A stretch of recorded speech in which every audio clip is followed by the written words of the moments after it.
John Hughston here. Going to be doing a review for Black Magic Energy Drink. Black Magic Energy Drink. Keeps you up all night. Black Magic. Never tried it before, never had it. This is not a sponsorship. This is not an ad. What I need is endorsements. I need sponsors. Never heard of Black Magic Energy Drink in my life. Saw it at the store, grabbed it, snagged it. Here it is.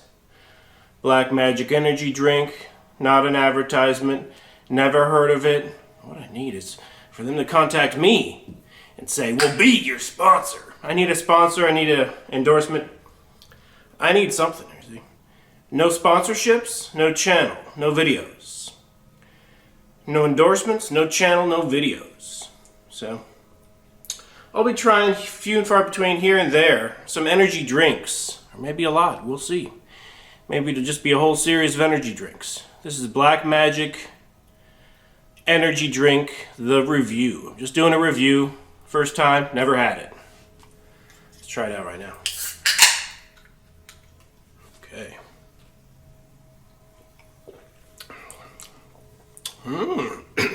I'm pleasantly surprised. I was expecting something harsh, and it's something light and mellow and smooth. I like it. Has a good aftertaste. Has a good taste. Has a good before taste, good in-between taste, and good aftertaste. So far, no bad aftertaste whatsoever. So I would endorse this product. The other energy drinks with horns and less black magic associated with creatures on the four legs with the tails. They might give you appendages with feathers. You know, Black Magic Energy Drink actually tastes pretty good. Tastes mellower than those other energy drinks. Mellow taste. No harsh taste whatsoever. So I do enjoy it. It's actually pretty good. It's light, refreshing. Microscopic amount of citrus.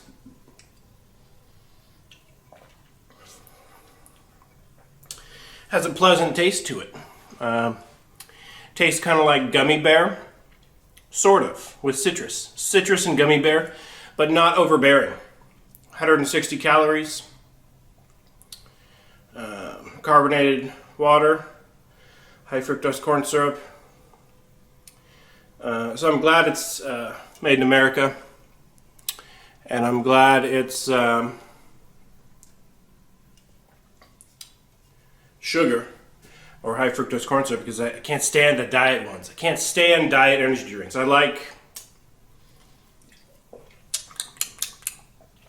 actually pretty good. It's actually delicious. Oh yeah! Let me try it. Oh yeah! It's pretty good stuff. Black Magic Energy Drink.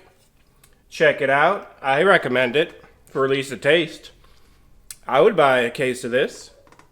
I would accept a case of this with a contingency of drinking every single one on camera in one of my videos. Need a sponsor, need an endorsement, need a sponsorship. You know, this Mr. Beast guy, I was in Walmart literally 2 days ago. I'm just buying the average stuff you buy at Walmart.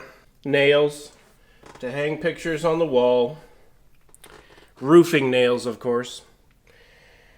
And got those roofing nails right over here.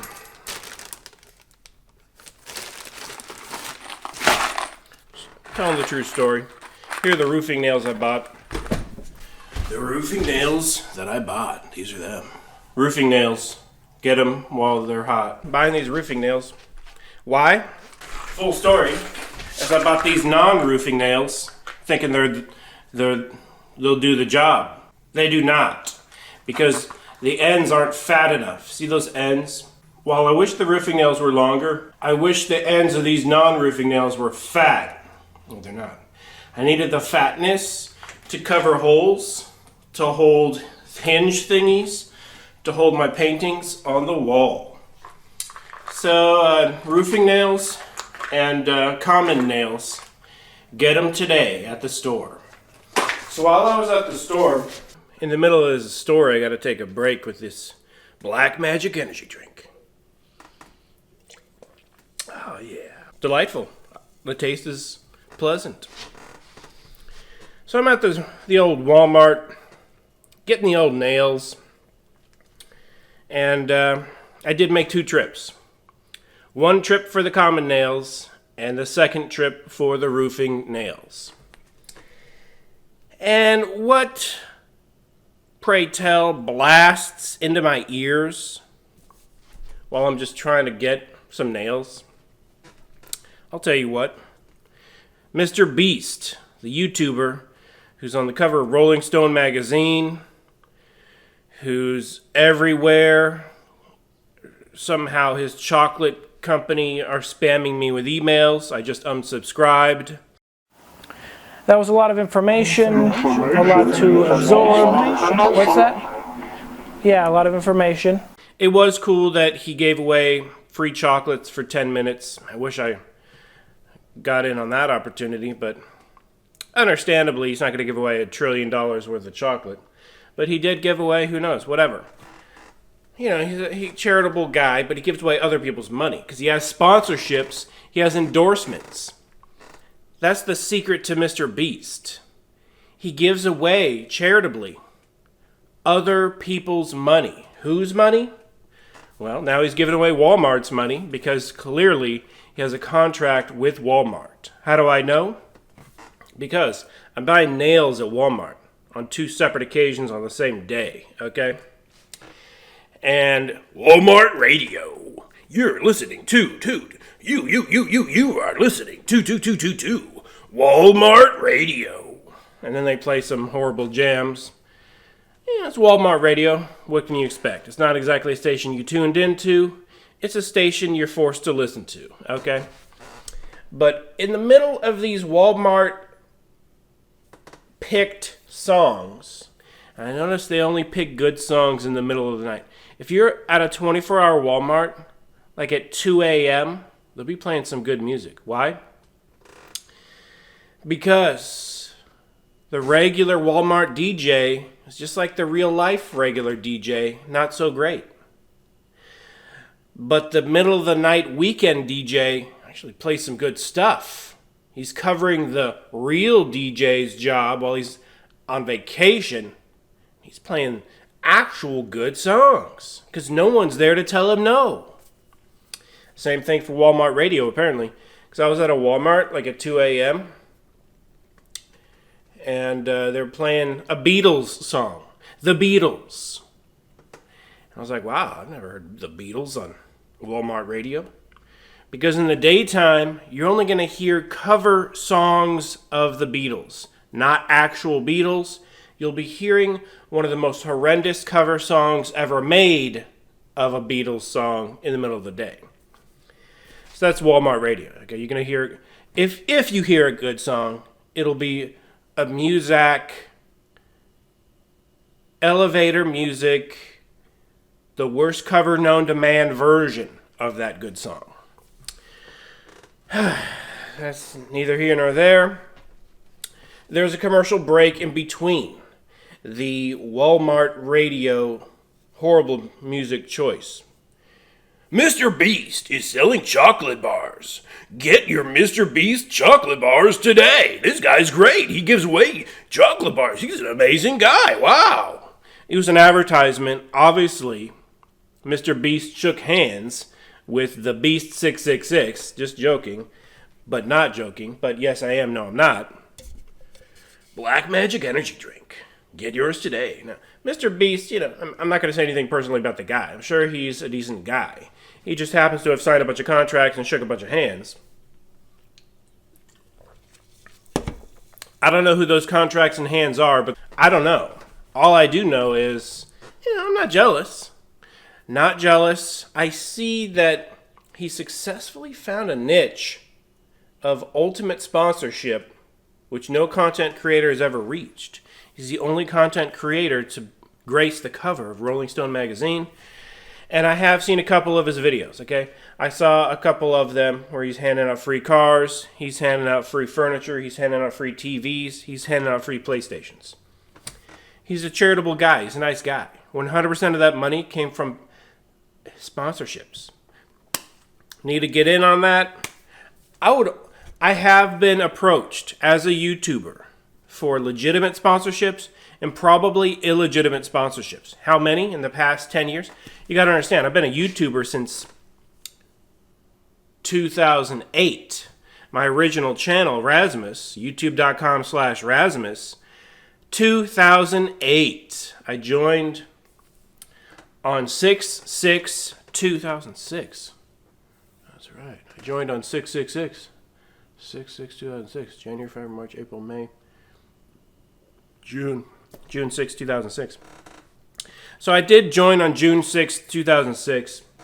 I was a member of just some random, I wasn't a member, I went to a couple time travel forums because I'm a fan of time travel. I mean, reaching off the shelf, here's a time travel book, okay? The Montauk Project, Adventures in Synchronicity. The Montauk Project is BS. Literally 99.999% of the Montauk Project is BS. And that kind of deflates people that are obsessed with it, but I was obsessed with it in high school. That's how far back I've been a fan of the Montauk Project. Since high school, okay? Other kids are reading algebra books. Other kids are reading history books. Other kids are reading geometry books. Other kids are reading freaking this and that here and there. And I'm reading the Montauk Project books, all right? And I was on the Montauk Project forums, posting and getting a few responses from the actual author, Preston B. Nichols. He's dead, rest in peace. Don't want to go much on Preston B. Nichols, but he was a tall tale teller. He was kind of like Carlos Allende. Carlos Allende. Carl Allen is the guy that created the Philadelphia experiment story. He has documentation to prove that. He's dead, okay? So it's not like he can show you the document with his hands, but those documents exist. He wrote to his dad saying, I wrote this story that's now famous. They might give me the Copernicus Award. He didn't understand that you're not going to get a Copernicus Award for making up a BS story. So he was a little bit out there. He could have won a creative writing award, most definitely. Carl Allen invented the story of the battleship disappearing. The famous time travel battleship disappearing, teleportation, invisibility of an entire battleship story. Carl Allen invented that.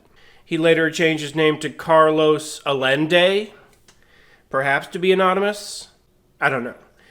But his dad was tracked down while he was still alive, and a journalist talked to his dad extensively. His dad said, yeah, he was in the military, but he exaggerated his record a little bit. And he told the tale of how his son was looking at the USS Eldridge in a port and how there were degaussing machines on it and how the Navy told Carl after he asked, what is all this equipment? What are you guys doing? And the Navy said, we're just making the ship invisible to these magnetic sea mines that blow up ships in the ocean. Our enemies are having these magnetic mines that are like floating in the water, but you can barely see them. Maybe they're a little bit below water. And what happens is the ships will sail close to enemy territory. There'll be a string of these sea mines. It'll blow the heck out of the ship in worst case scenario. But best case scenario, they can degauss the ship. Degaussing the ship means to make it repel the magnetic mines. Instead of attract them, it repels. So you could basically reverse the polarity or reverse the magnetism attraction of a huge metal ship. And that's what the military were doing in World War II. Carl Allen never heard of this technology. He thought it was amazing. He used his imagination to think they were making the ship optically invisible, which is not possible, obviously. They were making it magnetically invisible. This story was related and even admitted to, and the paperwork goes back to the 50s and possibly the 40s, but I think it's the 50s. I think the story was written in the 1950s, 1954-ish. Carl Allen never took credit for it until the 70s. And that was after he was wildly famous, and there were books and even movies adapted with the story interwoven. And Carl Allen's like, I only made $100 off talking about it at a speech, and someone in Hollywood's making $1 million off of it. And that's when he said, I wrote it. But he has the paperwork to back it up. Preston B. Nichols was similarly a tall tale teller. Carl Allen's dad basically admitted to the journalist, it's my son. He exaggerates, creates stories and fantasies, and it's just what he has always done since he was young. I think Preston B. Nichols did the same thing. Not to talk ill of the passed away, but Carl Allen, Preston B. Nichols, tall tale tellers that both told exceptionally interesting tales, both involving time travel. And actually, these two stories intersect. We have the USS Eldridge mentioned in the Montauk Project books. One will answer these questions. Connect to number one. It's one of the ways I know for a surety of a fact the Montauk Project books are false, because some of the main parts of the Montauk Project books are hinged upon the truth that the USS Eldridge disappeared, went to a different time, teleported. Duncan and so were travelers on the USS Eldridge. Duncan has never been interviewed, aside from, as far as I know, aside from being coaxed into it with Preston right next to him. You notice that. Al Bielek claimed to be one of the time-traveling travelers on the USS Eldridge. Again, rest in peace, he's dead. Not to speak ill of the passed away, but Al Bielek, I think, latched onto a story, told it. Al Bielek reminds me of the guy who claimed to be Billy the Kid. I'm a big Billy the Kid fan. Here's a Billy the Kid thing I got. I thought it was pretty cool. Here's a Billy the Kid wanted reward plaque. I'm a huge BTK fan. And there was a guy that claimed to be Billy the Kid. Claimed to be the real Billy the Kid. And I think he lived in Texas, and I think he passed away in Texas. And there's even a gravestone. The real Billy the Kid. So he had a small following that I think even believed in him to put that on his tombstone. That was probably I'm sure his wish. And Billy the Kid, why not? A time traveler on the USS Eldridge, why not? When I deflate these stories and dissect them and show you what's going on, fans of the stories get very, very, very mad. I'm a truth teller. I tell the truth. Not afraid of it. Is what it is. Black Magic energy drink, I can truthfully say, is a pleasant pick-me-up. I mean, I needed to drink an energy drink today. Didn't have one, except for Black Magic energy drink. Got this in San Luis Obispo at a candy shop. It's almost sold out. There's only a couple Black Magic energy drinks left on the shelf. So other people apparently like the stuff. Picked it up. Happy I did. It's pretty delicious to the taste. We got Al Bielek. We got Preston B. Nichols. We got Carl Allen. You notice Duncan never really wanted to be interviewed by himself. Why? Because he was coaxed into it. He had actually had a conscience, perhaps. You know, we got that time-traveling lawyer that ran for president multiple times. Claims he saw Abraham Lincoln, has a blurry photo where his face is this big, claims to be that boy in the photo from the 1800s. That guy's story's not even interesting. Preston B. Nichols' story is interesting. Preston B. Nichols has really cool stories. Like, I saw it myself. Preston B. Nichols has a story, I saw myself. I was like, well, that's me. Yikes. Preston B. Nichols said he saw time freeze and the headlights of the car creating just the regular beam of light when frozen in time looked amazing. Like, what's going on? That sounds like someone under the influence to me. That sounds like someone who's taken some substance to me. Yikes. You know, I do believe the human brain can slow down time from the perspective of the person. Black Magic Energy Drink. Delicious stuff. Black Magic Energy Drink, people. Send me a case of this delicious stuff. I'm Razimus at gmail.com.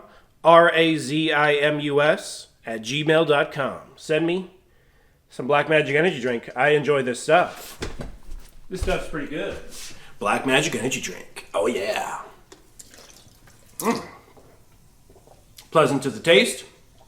Good in-between taste. And good aftertaste. Black Magic Energy Drink.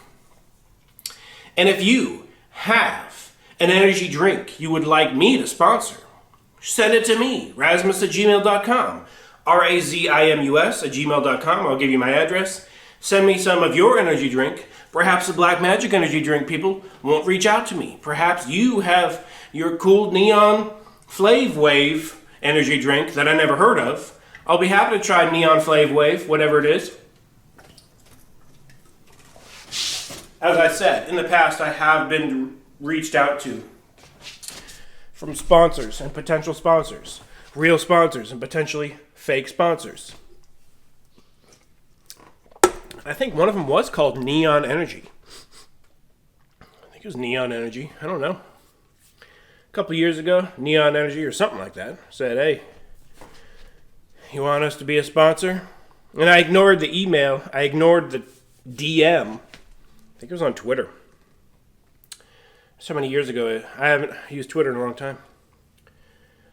Elon Musk bought Twitter. If he can turn it around, I'll join Twitter again. If he can't, I'll stay away. I haven't actively used Twitter for like 2 years. Twitter just became a den of blackball shadow banning. And I think the downhill spiral of Twitter for me personally was when I posted a picture of me with a YouTuber that I met in Hollywood. He gave me a free t-shirt. He gave me some free stickers. I was like, okay, I recognize you from the internet. He's like, have a t-shirt. I'm like, okay, cool, thanks. He's like, have some stickers. I'm like, cool, thanks.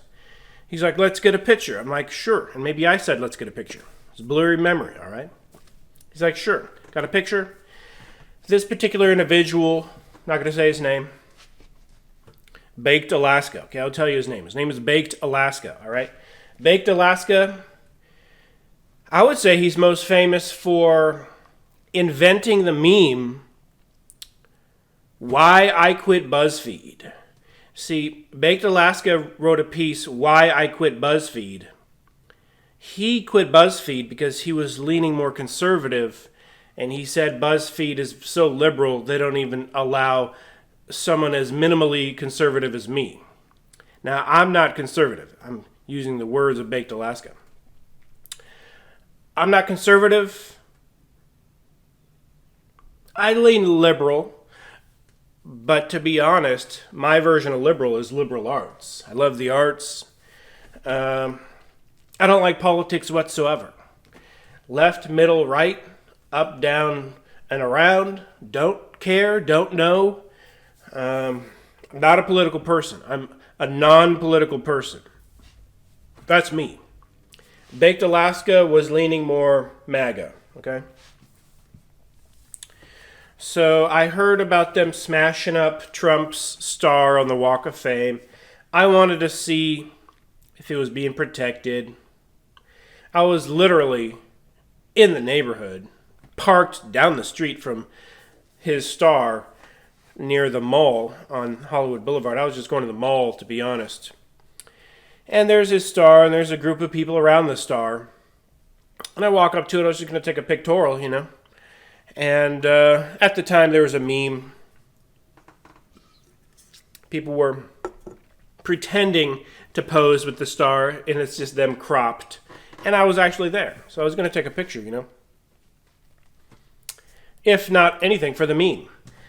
And also to see the news, if anyone's breaking it the second or third time. I thought it was a story worth checking out, since I was literally there. I was there for a different reason. And I saw Baked Alaska right there next to the Trump star. And I said, hey, I think I recognize you from the internet. And he's like, yeah. Have a t-shirt, have some stickers. Let's get a picture. And Baked Alaska got banned from Twitter for who knows what. I don't think he got banned for anything important, but I don't know the exact details of why he got banned. I can't remember because I didn't follow him too long. I'll tell you this, though. I followed Baked Alaska, and Baked Alaska followed me back. And you know how these stupid follow, unfollow. It's like the old MySpace top 8. If you're not in that top MySpace 8, you're nobody and you're nothing. MySpace is a joke. And from my perspective, Twitter was turning into a joke 2 years ago. Elon shells out IOU for like 47 billion with a B dollars. That's a lot of money for a dying platform from my perspective. But Elon doesn't know it's a dying platform because he's a celebrity and he gets all these impressions. He gets all these likes, comments, posts. See, someone like me doesn't get that. And so there's no point for me to be there. I'm not going to be there so people can ignore my posts. It's kind of like YouTube. If I made 1,000 videos and got 0 views, I would stop making videos, period. Because if you don't want to see any more videos, don't like, don't subscribe, don't comment. But if you want to see more videos, like, subscribe, comment, it's literally on this channel is hanging from a thread, a dying thing itself. I would be motivated if an energy drink reached out to me. At the time, Neon Energy Drink reached out to me, or whatever it was called, on DM on Twitter. I wasn't interested because it looked like spam. Okay, it looked like spam. And it might have been spam. I reached out to them about 1 year later, maybe 2 years later. Okay, I have to admit, I was kind of slow and late on responding. I said, sure, I will sponsor your drink, and they never responded. Because it was probably spam. They probably spammed 1 million people with that post. But I have been reached out to by different types of companies, and it never jives with this channel, ever. Oh, can you show your makeup? This isn't a makeup channel. No, I can't. So that makeup email is probably spam. Then I search and I see a bunch of YouTubers with 1 view and 1 subscriber showing this makeup, which tells me it was probably spam. But I have gotten a few legitimate, can you show this and do this, here, this and this and this? And I just don't respond because it has nothing to do with this channel. This channel's about occult books that I research and do reviews on. This channel's about even Max Headroom, time travel, busting hoaxes, ghost investigations, technology, stories, ghost stories. Make of it what you want. But if you're showing me makeup, you want me to show makeup, the answer is going to be no. All right, it has to be something that jives with the channel, and I think Black Magic Energy jives.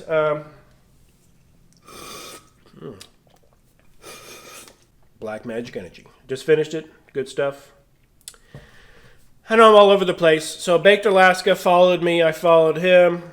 PewDiePie got what I've had my entire seemingly existence, not put on the front page anymore.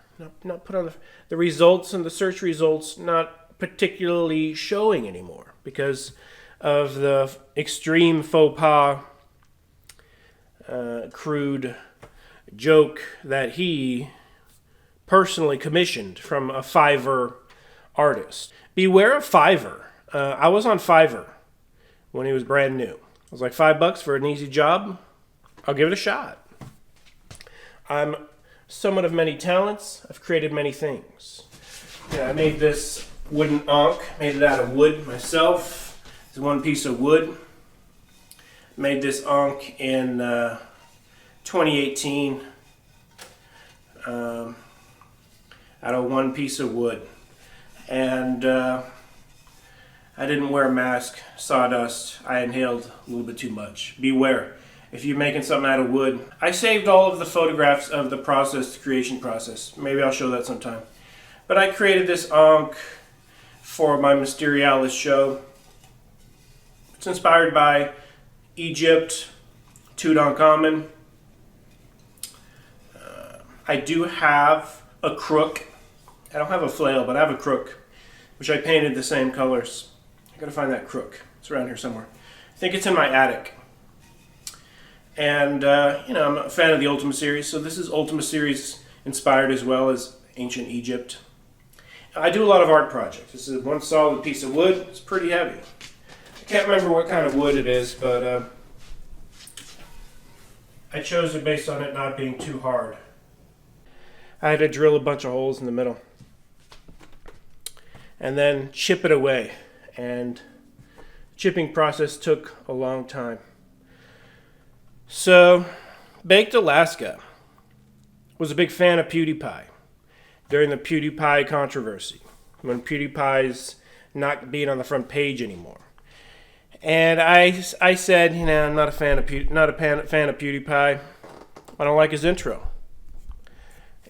It makes my ears want to change immediately. And so that's one of the main reasons I never watched any of his videos.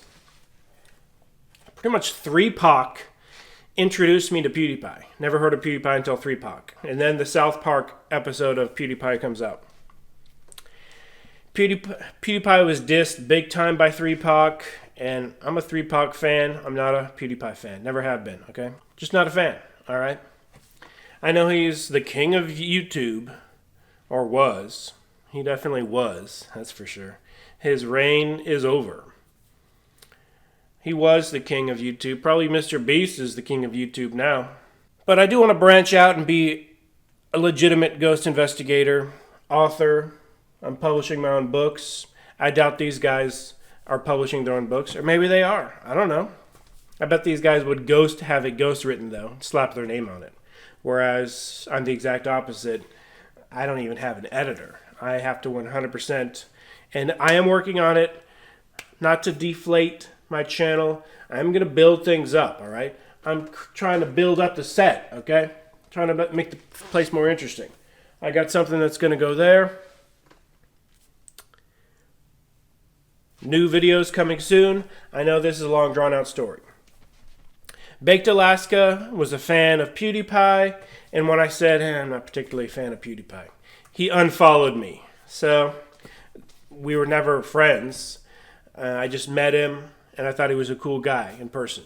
So when Baked Alaska got kicked off Twitter, I posted a picture of me and Baked Alaska saying he was not a bad guy. He's a nice guy. Stop bothering him. And what happened was a guy who's a meme lord, if you will, but he's really just a D-bag. Some extreme D-bag who disguises disrespect as jokes, who disguises bullying as comedy. This guy inspired me to reach out to Chubby Checker and become a fan and friend of Chubby Checker. Chubby Checker's a cool guy. He's a legend. He's most definitely inspired by Domino Fats. Fats Domino. Fats Domino, an amazing musician, passed on, rest in peace. I asked my uncle, I said, do you think Chubby Checker's name is inspired by Fats Domino? My uncle said, most definitely, of course. I know it's two different genres of music, okay? But most definitely, Chubby Checker's name, just listen to it. Chubby, Fats, Checker, Domino. Okay? Similar names, okay? Kind of like today's rappers. You'll have Little This, Little That, Young This, Young That, okay? Well, it was no different back in the day, back in the 1940s, 50s, 60s. Chubby Checker, The Twist, the number one song in the Billboard charts for many, many, many, many weeks.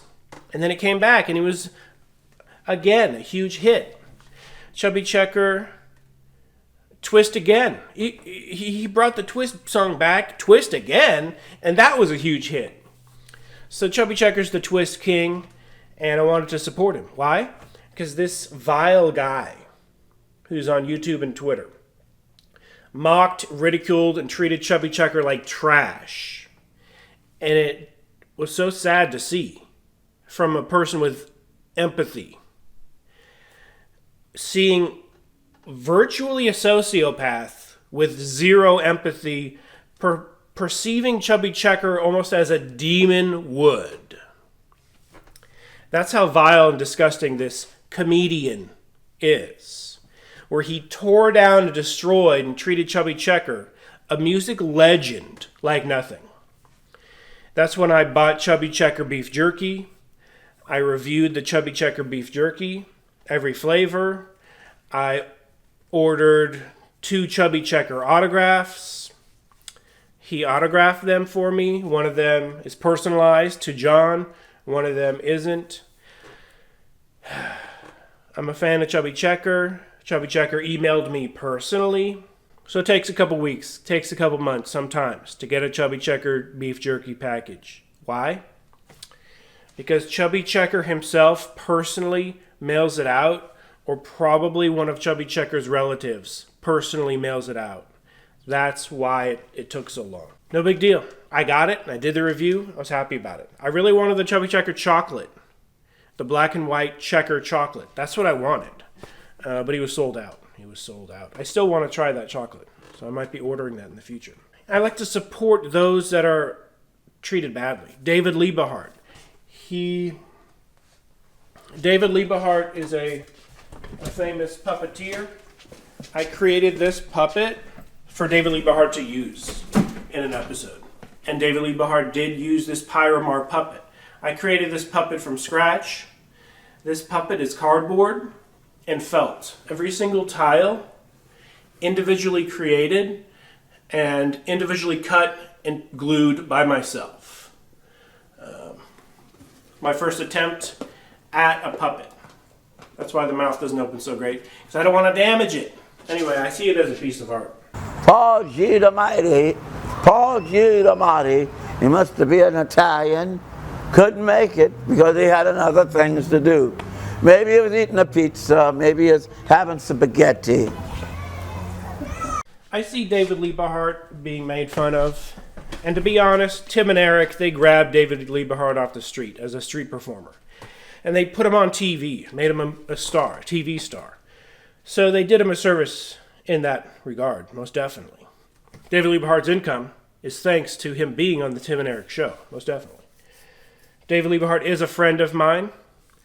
I haven't contacted him in a while. But he knows me. He recognizes me. He knows me. We are friends, okay? Just haven't seen him in a couple years. DLH, people make fun of him. Similarly to Chubby Checker. Long story short, this comedian guy that made fun of Chubby Checker, he saw my picture of me in Baked Alaska. He called me the N-word. He called me the dude from World War II, okay? The old black, white, and red flag. One of the most evil dudes in the history of planet Earth. And I said, hey, I just took a picture with this guy. I met him once, saw him once. He gave me a t-shirt. He was nice. I'm most definitely not, I'm not that. Never have been, never will be. What was this comedian's response? His response was to send his vile mob of like 100 people to bother me and bully me on Twitter just because I got a picture with Baked Alaska. I guarantee that incident involved and created and caused me to be banned, shadow banned, put on multiple lists, to be blocked. That's just one of my personal reasons I don't want to use Twitter.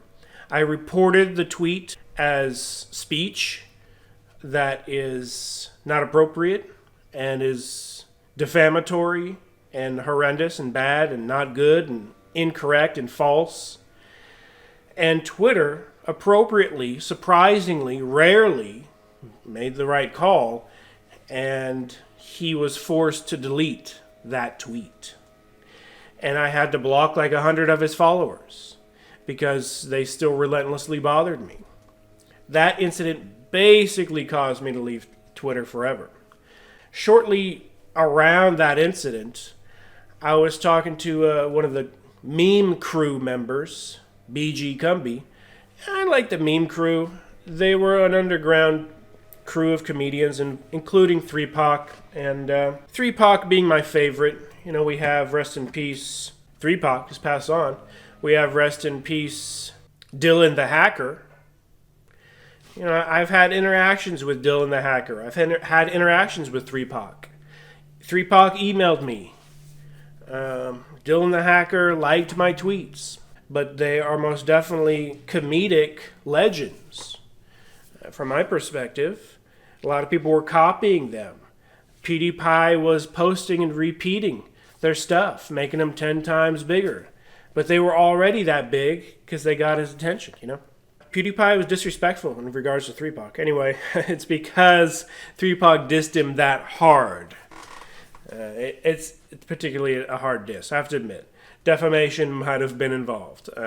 So you could say PewDiePie was a good sport. Anyway, I said a really stupid joke, but I thought it was funny, and it's still a little bit funny. You gotta understand, Wheat Thins are sponsored on Twitter all over the place to the point where at one point, Wheat Thins were the #1 talking point in trending. Wheat Thins. You know what I mean? So Wheat Thins got their own Twitter verified, and everyone's talking about Wheat Thins. Why? Because Wheat Thins are sponsored, and they're shoving his Wheat Thins tweets down our face. You know, I'm talking to BG Cumby, and BG said he was blocked by Will Wheaton. I said, I wonder why. I wonder why Will Wheat Thins would block you. I didn't even say that. I just said, Will Wheat Thins? I said something as innocent as that. And one of Will Wheat Thins' mob, similar to that comedian's mob of bullies, saw I didn't even say his whole name. I said W Wheat Thins. I said something like that. I literally said like W dot Wheat Thins. One of Will Wheaton's mob saw my tweet after searching for Wheat Thins and any references to Will, I guess. I don't know how he even saw it because I didn't link or at or hashtag anything. And as a response to me calling Will Wheaton W Wheat Thins, I got blocked by Will Wheaton. And I thought, I don't care. I could care less about being blocked by Will Wheat Thins.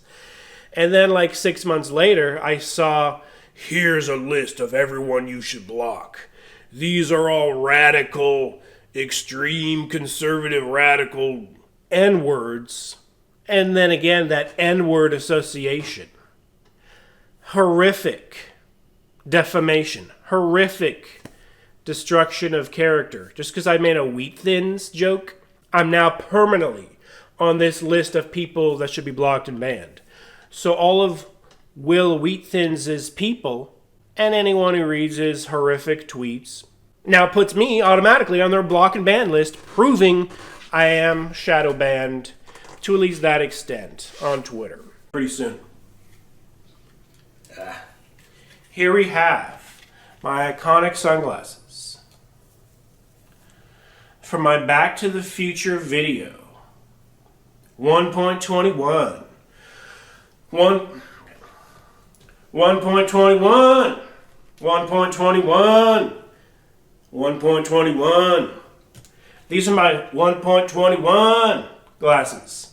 The scene where I say, BTTF.com is a place for fans. These are my BTTF 1.21 sunglasses. Still have them. This is them. I looked for glasses that matched the glasses in Back to the Future Part 2, where young Marty Jr., is checking out the internet with his glasses, of all things. And he gets a phone call, and it says, phone call. It's like, phone call. And, they pick up the video. His dad picks up the video call or whatever the case. I think it was Needles, Flea from the Red Hot Chili Peppers. Black Summer is a very cool song. Despite the auto-tune, it's still amazing. John Frusciante does an amazing job with that guitar solo. Love that song. Amazing song. Anthony Kiedis, amazing vocals and lyrics. Auto-tune aside, I think Anthony Kiedis is the only human being on earth that has made auto-tune sound good. Anyway, these are my 1.21 sunglasses. I would never do auto-tune in my life. I think Will Wheaton blocks me on Twitter. Don't care. All right, not worried about that. But the fact is, ever since then, no one liked my tweets. No one commented on my tweets ever again. So the platform is dead to me. Has been for years. I hope Elon can turn it around. If I was Elon, I would literally build an alternative to Twitter even while owning Twitter. I would build something. I'd call it something cool, mumble, utter. I don't know what I would call it, but I'd build an alternative to Twitter, and I'd make it a million times better. And I wouldn't allow the Will Wheatons and that comedian who's extremely vile to just willy-nilly. That's why he read it. Okay. Gotta get going down the road. Until next time, be seeing you. 1.21. I'm the 1.21 guy. I have a music video. Check it out. It's entitled 1.21. Black Magic Energy Drink people, contact me. Reach out to me. Other energy drink people, contact me. Reach out to me. I need a sponsor. Until next time, be seeing you.